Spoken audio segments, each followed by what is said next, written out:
Derek, welcome to the show. Of course, Derek, Devon here, live from the Xfinity Lounge, presented by Rothman Orthopedics, and our good buddy from the All City Network, a native of the area, of course, Tim Legler, also part of ESPN, reportedly going to be one of the lead guys on the broadcast with Mike Breen and Richard Jefferson. So hat tip to him. Also, we can't forget about he's going to be on the call for 2K26 as well.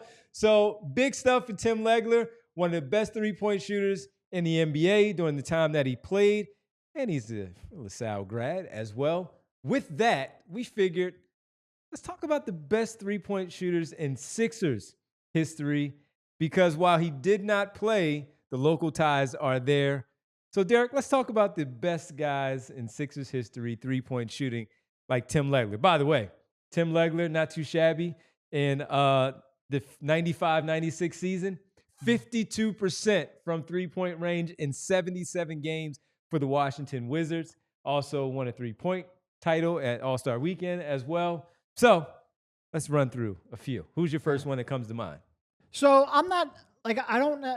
This is a tough one to rank, in part because obviously a three-point shot has become way more prevalent in today's game. So not only are you allowed to take more, like if you would shoot 10 threes per game in the early 2000s, Larry Brown would have had you on the bench so quickly you wouldn't even know what to do. No doubt. But also you just work on it way more, right? Yeah. Like Joel Embiid 25 years ago would have never been like, hey, big man, why don't you go work on that three-pointer? They just wouldn't have tolerated it. So there's a lot better shooters now. So I like to try to frame things in the era that they played. So the first place I'm going to go is Kyle Korver. Perfect. A guy who was shooting 43, 44% from three-point range. Was Larry Brown the coach at that time? I mean, look, if you're going to play Kyle No, Korver. I'm just asking. He was. Yeah, he was. Yeah, no, that was right after. That was 03 he came in. Right? Yeah. But you're talking about a guy who's shooting 43%, 42, 43% for a couple years in a row, shooting 5 per game, like 60% of his shots from three-point range.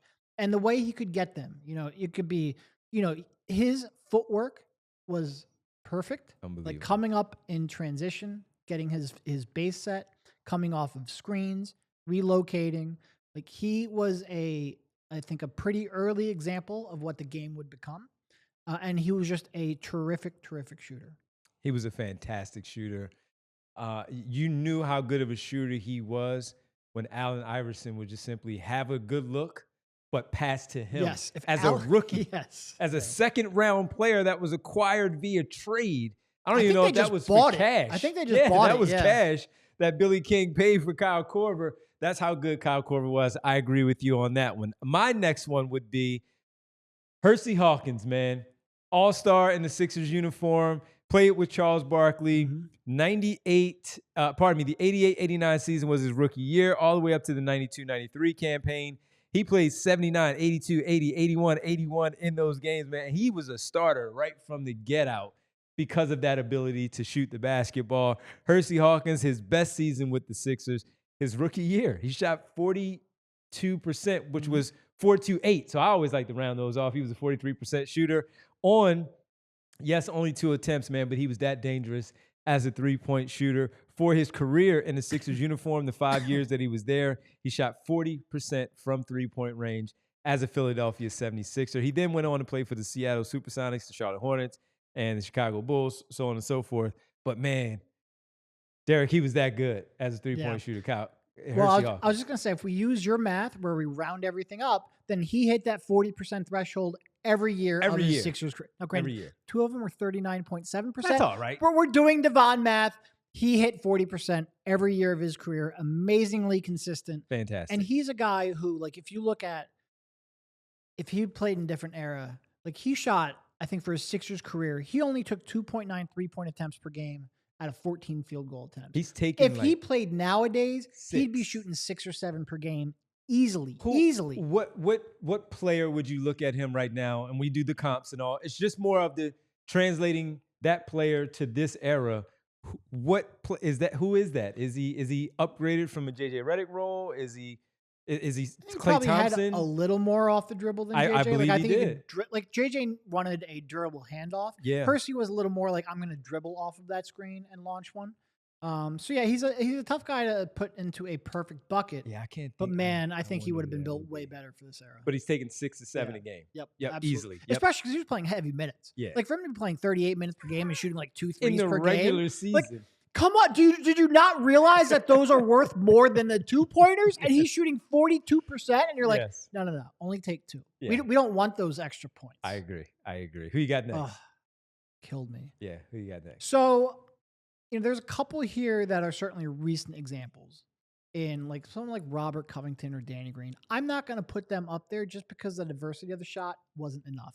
And I do appreciate those guys like Cov who had such a high release point that they would shoot contested threes. I would put Covington over Green still.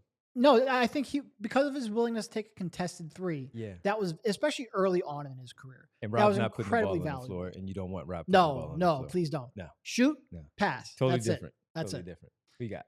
So this isn't. I might. I'm not going to go with the best one, right? Because that's a completely different conversation. I'm just going to bring up somebody I loved watching play because there was no stakes during that time, and because it was just fun to watch him launch like a 30-footer. Cannonball! That guy, when he got hot, he was cinema. And when he was not hot, he was cinema too because he could shoot you out of a game. Yeah. But man, it was an experience. He could certainly shoot. It's probably the only thing he could really do at an NBA level. That's why he was in the league. And again, not the best shooter out of the ones remaining, not the most significant in Sixers history, but it was just a joy to watch. And in part because you're talking about like a 2014, 2015 timeline, wins didn't matter. You just wanted to be entertained while losing games. He was perfect. I love it, man. I didn't even expect you to go Isaiah Cannon, not one bit at all. But man, was it fun. He took his last year with the Sixers, because he played 2 partial seasons, or 1 partial and a full one. His full season with the Sixers, 9.4 field goal attempts, 2/3 of them were from 3. Yeah. That is all that dude did. Yep. Remember that game in OKC? What did he have at Yes. OKC? Was it like, Yeah, didn't he drop he had like a 40 spot? I think if not, it was a high 30s because I remember he came on the show. You knew I did the Sixers show on the radio. Me and one of the other former Sixers employees, who you know who that was, we had a show together because he was with the team at that time, helping with their podcast network. And he was the next guest on our show, and we talked about it after that. It was perfect timing, and I think, of course, because team wasn't that great. Oh, okay, it was only 31. Yeah, I knew it was 30. A little overstated. Yeah, so I knew it was 30, and I remember talking to him about it because it was OKC, and I said, you played with OKC, and you played with some of those guys. How satisfying was it to do that against Russ and, against your former teammates? What did you learn from them and all that? It was fun, man. It was fun to just watch him. Today, he would be one of those guys coming off the bench that we talk about if he was able to play. Yeah. I mean, he played in the era, but if he played today, he would be one of those that just simply coming off the bench and just go fire up 6 threes and just have at it. Well, even 10 years ago, like they take way more threes now than did 10 years ago. All right, so he, in that 31-point game, he made 10 shots. How many do you think were from 3-point range? 7. 8. 8. Okay. Yeah, 7. Yeah. Incredible. Yeah, it's crazy. Incredible confidence. Murray State. Yep. Murray State. Mm-hmm. He and Campaign, Murray State alums, former Sixers right there. All right, I'm next. I'm going with 2 seasons in the 90s, from 93 to 95. This is who, if I was taking a real answer and not just that he was fun to watch because the team didn't matter. I knew it was one this is where I would have gone. Yes, but I knew it was one that you wanted to talk about. I knew it was one that certainly tugs at my short guy strings as a guy at 5'11", like Isaiah Cannon. He made his all-star team here in Philadelphia that year. He was the most improved player that year as well. We got to go with... Released a rap song as well. Yes, he did. Yes, he did. I forgot about that. It's my guy, my Cape Verdean brother from up in the Northeast, and that is Dana Barros. Yes, Dana Barros. Obviously, dropped a 50 spot, one of the most improbable 50 spots you will ever see. Shot 6 of 8 from 3-point range in that game. Like you mentioned, Dana Barros made an all-star team. This is a guy who averaged 10 points for his career, only exceeded double digits 4 times in his career. Only once did he ever exceed 13 points per game. And that was a 4-year stretch. I'm doing the inverse out of Devon now. I'm rounding down. Only once exceeded 13 points per game. Yeah. And that was 1 year where they obviously had no talent. That was post-Barkley trade. 20.6 points per game for Dana Barros. Run it up. Earned an all-star spot. Yes, he did. 20.6. What did he shoot from three that year? 46.4% On Devon. 5 attempts, man. In that era, that was a lot. Yeah, so That the was a two lot. seasons in the Sixers uniform, he averaged 16.9 points in the Sixers uniform for those two campaigns, and he shot from three in those years, 42% from three.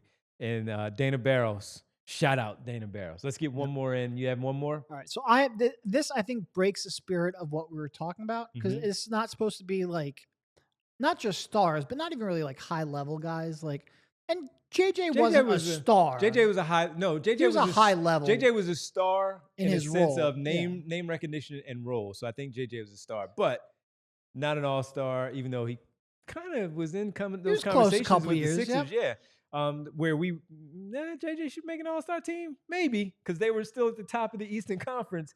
That being said, are you going JJ? I'm going JJ. Got to go JJ. 17 over 2 seasons with the Sixers, 17.6 points per game, 7.3 3-point attempts per game, which is almost 60% of his field goals, and shot 40.7%.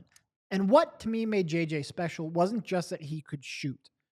It's how he was able to create shooting opportunities with his movement. I have never seen, we talk about athleticism a lot with basketball. Gravity. And a lot of times athleticism is like, how well can you explode at the rim, or how quick is your first step?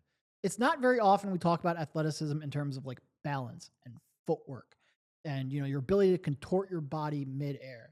And the way that he would go on a dead sprint in transition, hit the corner, you know, after sprinting like legitimately like 50 feet, come to a stop, rise up and shoot and maintain balance was a work of art. Yeah. And he was in constant motion. That was the only way he was getting open. You know, he was a guy with a negative wingspan who really wasn't like an elite vertical or explosive athlete. He had to be able to run constantly, and he had to be able to shoot under control off of movement. And he did that so well. And the combination of those two, you know, we don't necessarily give Brian Colangelo a ton of credit here on this show. He screwed up a lot. But for him to pinpoint JJ, and some people are like, oh, well, he overpaid for that first year. It doesn't matter. They had cap space. They went out there and they got maybe the perfect fit for Joel Embiid, both because it was a perfect fit for somebody who could have gravity and open stuff for Joel. And was a leader. Where Joel's gravity could then open up scoring for him, and where Joel's defense could help overcome some of JJ's limitations, and he had the experience and the leadership qualities you needed for that young team. He was a phenomenal shooter. Yes, he was. So JJ Redick, I totally agree. My favorite player at that time, it was him, just because of what he was doing to open things up for Simmons and Embiid and the rest of that team. A couple of honorable mention ones: Seth Curry for what he did, career years in the Sixers uniform.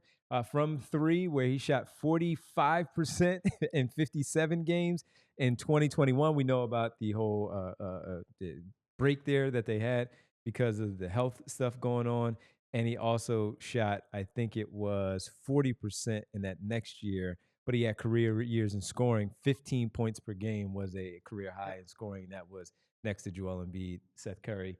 Anybody else that we mentioned? James Harden, Tyrese Maxey. Yep. Yeah, those guys. And those two we didn't bring up mostly because they were stars. They get their accolades in many different ways. 100%. Jody Meeks. Jody Meeks shot about 38% from three with the Sixers. Yeah. He certainly had some good years. Lou Williams was a pretty good three-point shooter as well. Not star, but he was a star, of course, underground star, but he was a star because of that role as a sixth man that would get those accolades. Two others I'll bring up, and then we'll get out of here. Just because they were they came almost together late in the season and led to a pretty exciting run at the end of the season, and were pretty important to that team. Marco Bellinelli and Ersan Ilyasova. Two pretty good ones. If that's the case, man, I'm going to headband guy, Mike Scott. Yeah. Mike Scott. And George. I feel like George Niang probably deserves a shout out. We got to point those guys out. Other honorable mention guys there. George Niang gets a shout out just because of the trash he would talk every time he connected on one. And friend to the show, George Niang. So that'll do it for us here. Actually, two of the people we've mentioned have been on the show. JJ was on at least my show back in the day, and a couple more on your show as well. So yep, absolutely. Yep. So good stuff, everybody. We appreciate it. That is it for us. Tim Legler is, again, reportedly getting moved up in the chair on the broadcast. So congrats to him. 2K26. So in honor of Tim Legler. One other shout out. maybe the most important shots in Sixers history or recent Sixers history. Look at you. Mike Muscala. Recently retired Mike Muscala on that one. So I'm sorry, I didn't mean to interrupt. I in just want to get that in honor there of before we Legler, close. we wanted to give you all our non-star, if you will. Stars, of course, to you. Non-star roles, maybe. Non-stars, of course, here. And Dana Barros was an all-star, but we know that was one season that it was. The best Sixers shooters from three-point range as well in history. That'll do it for us right here on the PHLY Sixers podcast. See ya.